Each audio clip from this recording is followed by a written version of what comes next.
So, I've been getting a lot of Dan and Phil videos in my recommended on YouTube as of recently. Maybe it's just because all of my internet devices are listening to me at all times and can tell I've been doing a lot of research on 5 Seconds of Summer, but everything from 2014 is kind of starting to attack me right now.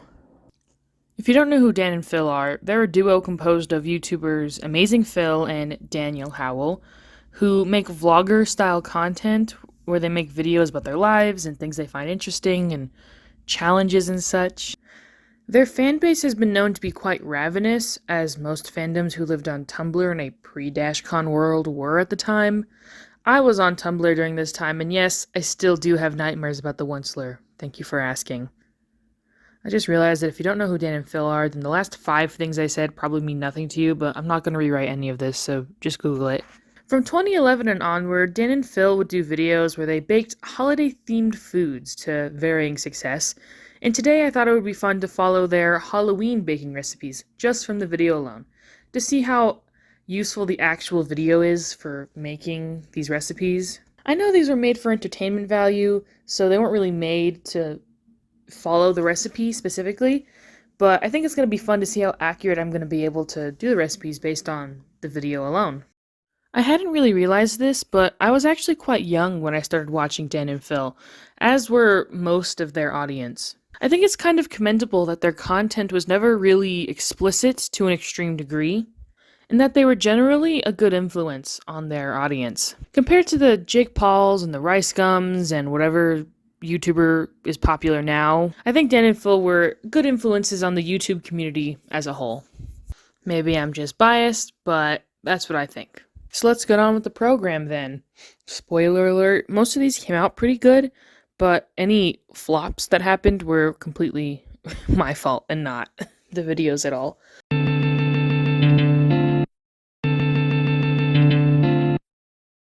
So today we're starting off with the brownie recipe. This video was very important to me. I used to watch it every Halloween season.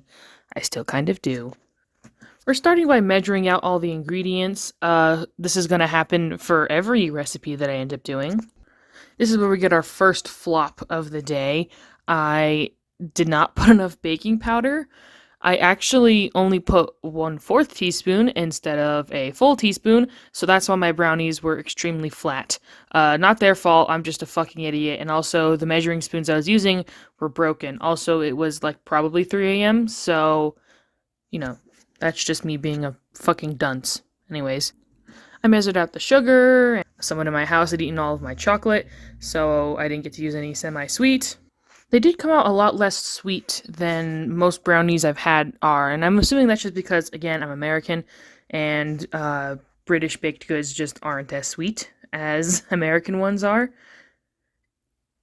I grabbed my 4 eggs and my butter. I actually had to do some math on it because I didn't know if half a stick was actually enough. It was. I also got some white chocolate and some mixed nuts to add in. Someone also ate all of my fucking mixed nuts, so I didn't get to put as much as I wanted to in, but that is whatever. I'm not salty. Anyways, I started cracking my eggs and added my vanilla, and this is where we get to my next flopperino of the day. I won't have this many flops in the rest of the video, I promise. But it was quite early. I actually wake up really early in the morning, and I go to sleep really early, just because to battle my insomnia, and I guess thought that I was supposed to add the flour into the eggs. I don't know. I bake quite often. I like to consider myself at best a novice baker, but I just fucking flopped and thought it would be a good idea to sift the flour into the eggs, which is extremely stupid on my part. It's because they talked about whisking the eggs and sifting the flour in the exact same time at the video, but obviously they didn't mean to sift the flour into the eggs. And then I started mixing it because I was like, well, I can't just leave it like this, like a fucking idiot. And it looks so bad. So if you could just ignore this really stupid moment on my part, that would be great. Thanks. Congratulations, that was a complete fail. Let's try again. You living flop. I did the bain marie and melted the chocolate and the butter. I didn't get much footage of this because I was panicking. But yeah, look at that. Yeah, it's nice and glossy and smooth and ended up working out pretty well. I added the sugar in soon after and almost spilt the entire thing just trying to stir it in. It was quite an effort to stir this together. I don't know. My bowl was way larger than the one they had, but yet I still was spilling it fucking everywhere. So then I added the like chocolate sugary mixture to the gross egg flour. This was quite a hard thing to mix. It was quite difficult because obviously I had like these like cakey eggs. Also, I was getting some like separation from the oil. I'm assuming like in the butter. I'm assuming that's because again I absolutely flopped, but that's whatever. I added the white chocolate in, and then I chopped up the nuts.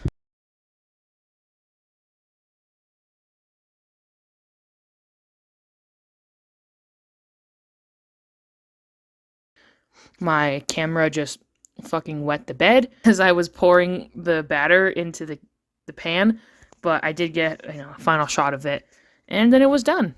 I cut off a section of it so it would be a square, and then I added my decorations. You actually can't see these quite well because I decorated it around like 12 hours later. But I added a bunch of like red goop on there to try to make like a, look like blood. And I failed at trying to make a spider web. And then I just ended up dumping a bunch of sprinkles on it, trying to get my dog to not eat the sprinkles that I dropped on the floor. And that is the end product. They actually tasted really good, even though I failed so hard at actually making them. But I think there was a pretty much a success. I actually did make these brownies again off camera, and they came out way better when I added enough baking powder, and I didn't fail horribly. Anyways, next one.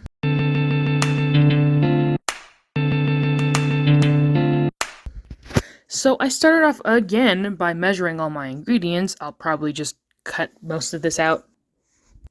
I was considering possibly, like trying to convert this in a customary system, but honestly, just measure it. Honestly, measuring your ingredients is a lot better than not. You can see in this moment that I realized that I failed at the brownies by adding and then added enough baking powder in after I added the cocoa powder in.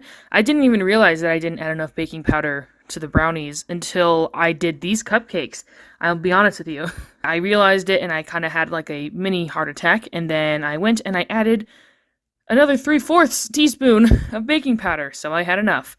I then added the baking soda, or the bicarbonate of soda, as they call it in the UK, apparently. I used another half stick of butter. I realized the measurements were pretty small for this, and I guess it's because they probably halved the recipe that they made. Most of the time people do cupcake recipes, they make it to have 24, because that's usually enough for like, I don't know, 2 8-inch rounds, I'm assuming. I also made my own buttermilk because I forgot to buy some, and also you can just make it yourself. I used the rest of my lemon juice, which was probably like a tablespoon, and then I did the milk. I was going to use my broken whisk in honor of Dan and Phil, but I, of course decided not to. At this point, as I was measuring the butter, I actually did weigh it to make sure, again, it was a half stick. It was. I realized I could just use my fucking KitchenAid. I have a KitchenAid. Like, I'm a real chef here. So I did that. I added my butter and my sugar, realized it wasn't plugged in, and then I mixed the butter and the sugar together. I actually did this for quite a while, and I cut out most of the times that I did scraping and stirring. Make sure to always scrape your bowl when you're using a mixer. It is very important to scrape the bowl. I added my vanilla, scraped the bowl again, a lot of bowl scrapage. And then I went on to add the green food dye.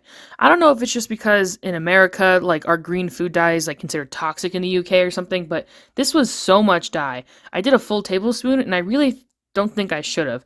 I think I should have stopped with the one entire green food coloring bottle that I had and not added basically 2 to this recipe, because they came out extremely green. I mean, I guess that's a good thing, right? I was like, yay, they're not brown. They came out like very, very green. But I am quite concerned that I will be dyeing everybody's mouths that I give these cupcakes to. I added in what was supposed to be half of the flour, but ended up just being like a very small amount. And then I added the egg, flopped, and dumped like an entire eggshell in there. But that's fine. Took it out. Added the vinegar in. I didn't have any apple cider vinegar, so I just used normal vinegar. That's fine, or I just use white vinegar. Then I added the buttermilk and mixed that all together. I was quite shocked when I realized that this was the final product. I don't really know why, because I mean, it looks like cake batter, but I was like, oh shit, we're done. I don't know why. I guess it's just because there's such a small portion of it. I was not used to it being so little. I bought these Halloween cupcake holders, and I also had a feeling that I would only fill 11 of them, so I did not add the final one in, and I was right. I only ended up having 11. Maybe it's just because of the way they halved the recipe. It didn't end up being a full 12 dozen. Actually, I'm actually quite proud of how these cupcakes came out. Whenever I do anything requiring like some sort of bread-like object, they absolutely flop. But these ones came out amazing. And then the next morning, I actually bought some cream cheese frosting because these are supposed to be red velvet cupcakes, and cream cheese frosting goes best with them. And here's a good hack if you buy pre-made frosting: is to whip it, is to mix it in with a hand mixer. I usually use a hand mixer, but my hand mixer exploded and broke, so I'm using my KitchenAid again with a whisk attachment, and it actually doubles in size and makes it a lot easier to pipe. As you can see, I have a lot of whisking footage, so I wanted to use it, and so that's why I'm putting it in. And then I put it into a piping bag. I wanted to, kind of compensate for my brownie flop and try to, like, show that I'm kind of maybe decent at frosting. I was trying to see if I had a good shot, and I almost dropped all of the frosting on my table. So don't look at your camera while you're filling a piping bag. Just don't do that, okay? I'm just a fucking loser. Anyways, I filled up this piping bag with a Wilton 2D piping tip, if anyone fucking cares. I actually put it in the fridge for a little bit because it was quite warm from me touching it. And then I piped some little rosettes on these cupcakes. I wanted to make at least 6 of them look really cute and aesthetic, just like I said, so I could prove myself as a real baker. So I did these little rosettes. This is really the only, like, fancy piping I know how to do, and it's mostly just, like, the piping tip doing all the work. And then I added, like, the Halloween sprinkles that I used last time, and these ended up looking so fucking cute. Like, I was quite proud of these cupcakes. I actually gave some to my neighbors, because I was like, I hope they'll enjoy these. And then I tried to do some fun designs on some of them. I tried writing R.I.P. Simon as, like, a tribute to the Dan and Phil, like, lore, but I only got Simo, so R.I.P. Simo, I guess. And then I just started, like, dumping fucking icing on everything. I think the one with the green and the red ended up looking pretty cool. I thought those are, and then I tried taking a photo of them, but they all came out blurry, so there you go! Next one!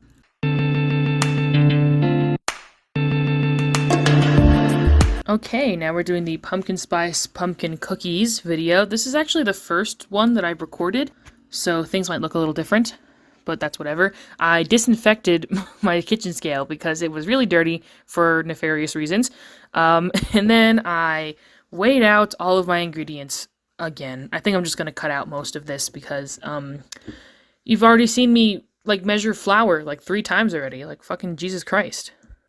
I then started grabbing all of my pumpkin spices. Oh look, there's a little dog cameo again. Wow, look at him. Anyways, I was grabbing all these spices and I had them in my bag where I have all of my loose leaf tea. So there's some loose leaf verbena that I was actually going to drink later that day. Just ignore it, I take it out of the shop pretty quick. And then I grabbed my spices and I measured them. Also, I had a very hard time measuring the baking soda this time. I really just need to put my baking soda in a proper bowl so I can, actually measure from it. I also added some allspice into this.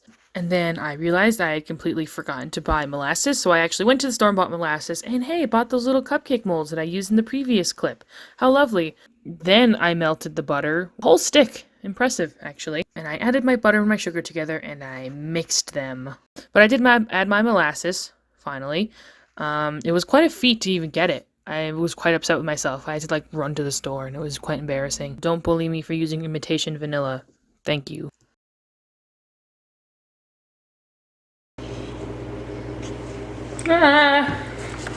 Don't know where it stopped. You stupid bitch. Anyways, after I was mixing that, I added the flour mixture in. I probably should have sifted it, but I didn't. Whatever. I was very delicate with this because my bowl was quite small. This was coming together quite nicely.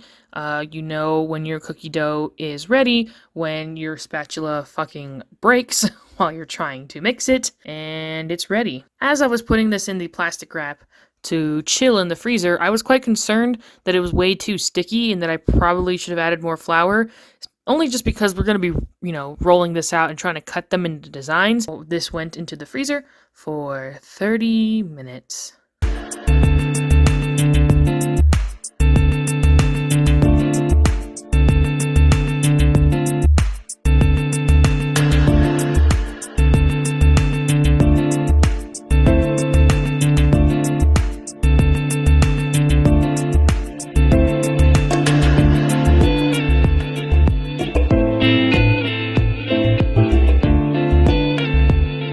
baked these off. They look kind of rough, but they ended up coming out pretty cute. Look at that. That's cute. Like little pumpkin spice pumpkin cookies. Adorable. I actually went to a women's march with my friends, and I had them try the cookies when we went there. They said they were quite heavily spiced, which was a good thing, and they enjoyed it. We also went to a pumpkin patch later that day, and as you can hear from my excitement, I was really happy to be there. I ended up buying another pumpkin, which I didn't need, and also I bought some ristras, which you can see here. Very pretty, very adorable. Anyways, later that night, I decided to ice the cookies, and I guess I wanted to show that I was watching Todd in the Shadows for some reason. I tried to do some designs, but I'm pretty shit at art. I did another spiderweb, which came out slightly better, but still bad. And I did a Shrek cookie. Look at that. How proper.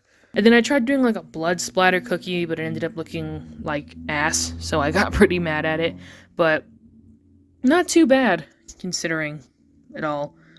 I then made the drink that was featured in this video. I bought this really interesting mug online because I couldn't find any official Dan & Phil merch, and I wanted to have a Dan & Phil mug for the video. Also ignore the fact that I have nails. They fell off pretty soon after this, so you won't see them again. But I thought it would be a good idea if I made like a coffee hot chocolate because, you know, both of them had coffee and hot chocolate, so I thought if I mixed it, that'd be cool. I really did not do a good job at opening up this packet. I don't know, I just really embarrassed myself. And then I added the coffee in, and I put way too much salt. Just way too much. Normally I put a little bit because instant coffee is usually really bitter to me, and salt like kind of balances out the bitterness. But I think the hot cocoa mix was so sweet that like I didn't really need to add much salt, if any. So it was a little savory. I think adding the marshmallows ended up helping. Speaking of the marshmallows, I went on to try and design a marshmallow, but I also did kind of bad at it. I didn't know you were supposed to knead like the bag of frosting after a while, so it like was separated and kind of gross when I tried making a little smiley face. It did come out pretty spooky looking, if I'm being honest. So then I did another one, and I ended up just like putting the icing on like a piece of paper and just drawing the design onto the marshmallow with like some toothpicks. I think that ended up working out a lot better. And then I put it into my mug, which ended up really looking absolutely terrifying, if I'm being honest.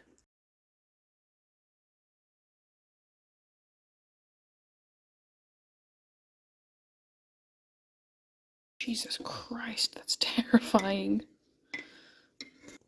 Oh, I don't like that at all. These are really spooky. Oh god. Oh, and I just wanted to prove to you guys how much of a menace my dog Benny is. Whenever I'm doing anything and I move for 1 second, he will sit and fall asleep where I was standing. So, thank you for that. He's still really cute though. Anyways, let's move on to the next recipe.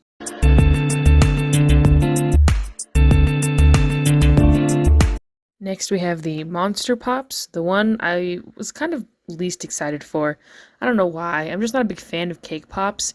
I think honestly these would have worked better not on a stick and maybe just like as like peanut butter or truffles, but whatever. I measured out the peanut butter, and I think this is the only recipe that's in the customary system, I'm pretty sure. So I didn't have to weigh anything, which is cool. It's also the one with no baking either, so it technically isn't a baking recipe. After I measured out the peanut butter, I had to like go to bed and do other things, but in the morning I measured out the white chocolate and the coconut oil, and then I mixed together the sweetened condensed milk with the peanut butter along with the vanilla. After that, I almost forgot to add all of the pumpkin spice mixes, and so I did. I was quite shocked at how quick this thing came together. Like, it just all of a sudden was like a cookie dough-like consistency, which is quite interesting to me. But then I had to go with my friends out to eat, and they made fun of me for having a bunch of condiments, as you'll see. Oh, my sausages! I have like 5 different sauces on my plate! Full of the depths life is having a carb and dipping it in 12 different dips. Fight me. Oh my gosh. Gotta love my friends. Anyways, when I got back, I melted the white chocolate and coconut oil, and then I started coating all of the cake pops in them. They're not really cake pops because they don't have cake, but whatever. I found that when they were frozen, because I put them in the freezer when I went to go with my friends for a few hours, and I found that in the freezer, they were a lot more easy to actually coat. When they were not frozen, the more like warmer they were, the more likely they were able to fall off of the stick. As you can see here, a few of them did fall off for me. I also tried to do some decorations along the time. I added some sprinkles to some of them. At the very end, I decided to add some red food dye to try to do like a cool marble effect. One of these really ended up flopping. The stick fell out, and then I got it all mushed. After one cooled, I like added some stripes to make it look like a mummy. I made a Shrek cake, of course, and I think these actually came out really cute, and they actually didn't taste that bad either. I was quite surprised. The only thing is that there was like some weird separation. I don't know if it was the peanut butter or like the white chocolate, but there was some separation. But otherwise, this was quite enjoyable. I'm actually not going to do the final baking video. I know I kind of clickbaited y'all there. I even made a little title screen for it, but then last minute I decided, I don't know if you guys want to watch me just make Rice Krispie treats or crispy cakes. The whole point of the video is that they're like doing it as, in like the conjoined sweater. So, and I don't have anybody to do that with, so I just won't do that recipe. Hope you're okay with that. Just make your own Rice Krispie treats, That seems like a lot of fun, like a good thing to do. Anyways, that's it. That's all. Thank you for watching. I appreciate it.